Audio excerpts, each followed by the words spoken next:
Hi everyone. So to continue where we left off, my mom took us back home and she began to um give us all the way after she allowed her boyfriend to move in. Um First, she had been gave my oldest brother away when he was 6, and then my little sister, she was 2, to some man that we never even met and seen before. All I know is that he came, her clothes were packed, and they left out. And we were all crying, and we tried to chase behind them to get her, but they were already gone once we came to the first floor of our building.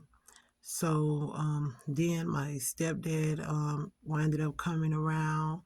Um, he took my little brother and my middle sister with him. Um, we didn't know where they went to, and it was just me and my brother that was 8 years old, a couple years under me. Um, so the next thing I know, her boyfriend, he was there permanently, and then my oldest brother started coming back around. We hadn't seen him since he was 6, and he was 12 years old when he came back around. We were surprised. We were definitely happy to see him. He barely remembered us. We barely remembered him, but we remembered who he was. So it was like we was going back and forth to where he was at, and he was coming to where we was at. We loved it. We enjoyed it. It seemed like a reprieve from everything that was happening, especially for me. Um, like I got a boost of happiness. But little did I know, I was literally being set up again. So one day my mom was like, she took me to the man's house to where my brother was at, and it was like, "This is your dad," and I'm just like, "Huh?" Like, no, it's not. And she was like, "Yes, it is. This is your dad. This is where you'll be staying." And she left. So the man began to tell me, um, 10 years old, how it happened and how he knows he's my father. Um, how him and my mom was to get married, and she met a set of twins, started cheating, and he found out. They got into a fight. She threw the ring, didn't want to be with him, and she winded up being with the twin. I didn't know. I'm just like, whatever. Um, so as I'm there, the next thing I know was my mom my my stepdad.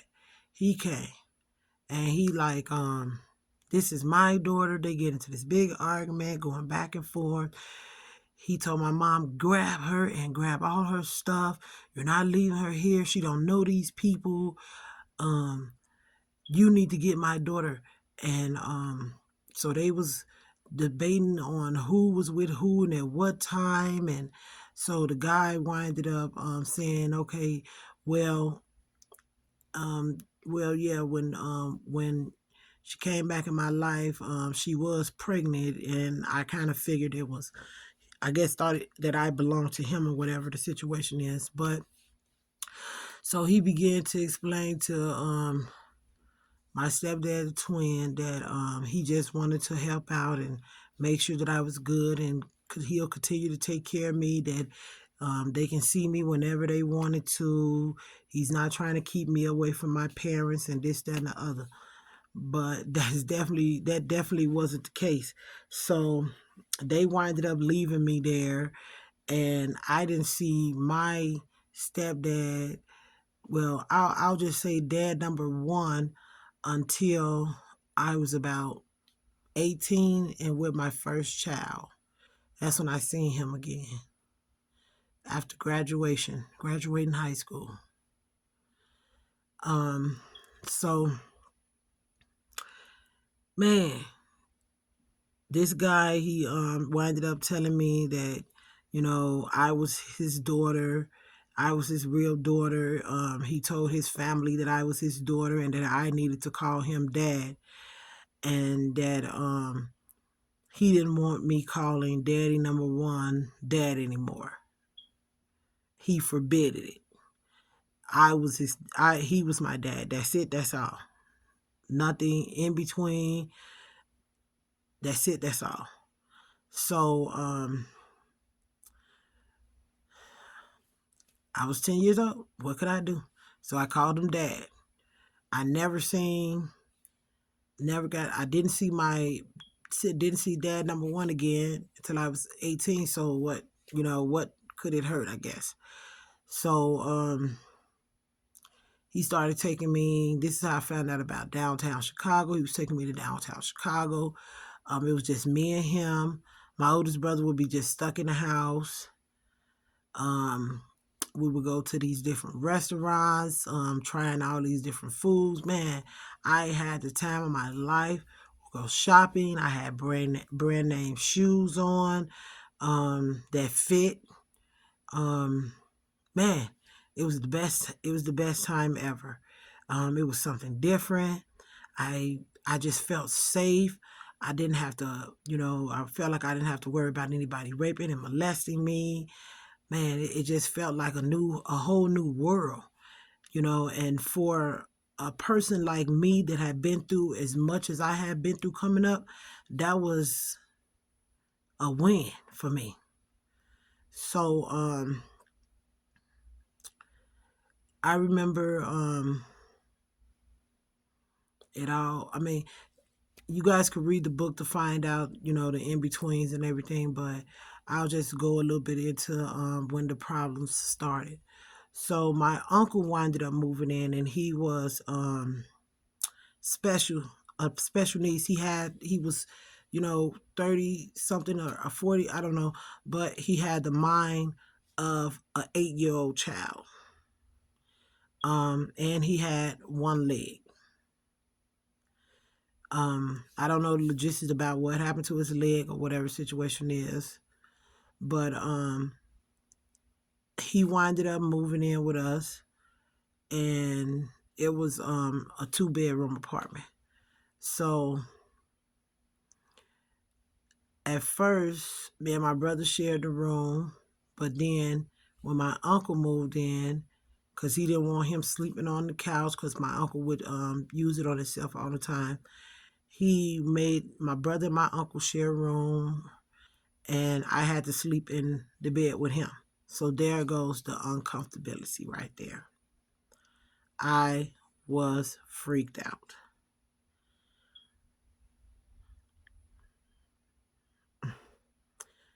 Um,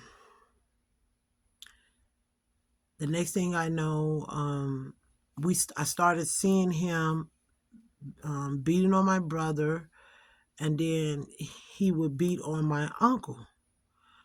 My uncle would go out to hustle the same way that we did as kids, and he would come back in and he would take his money, and my uncle would probably have used it on himself while he's out there, because he basically he didn't have a wheelchair, um, or he didn't have his crutches or whatever, so he would just scoot all the way downtown, get on the buses, or all of that.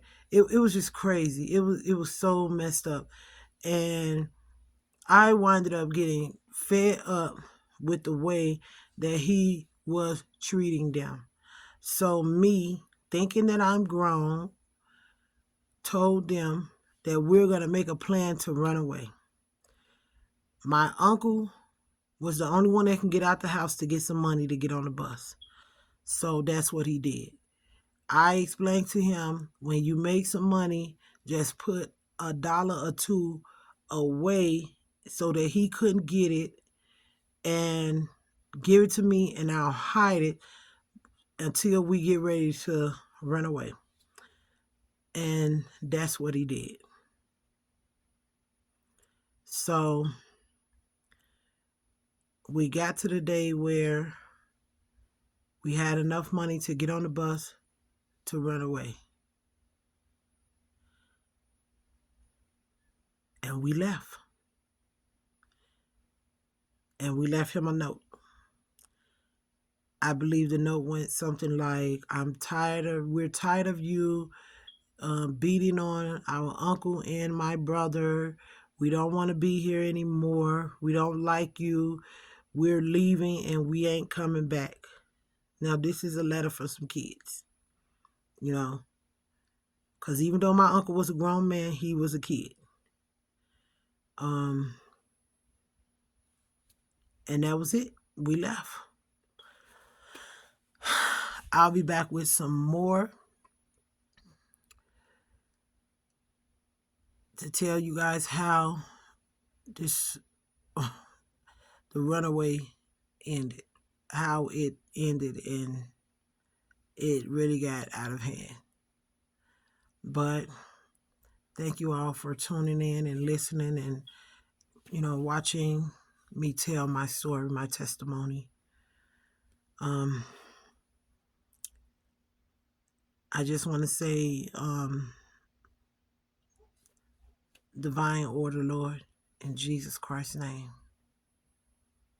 Amen, amen.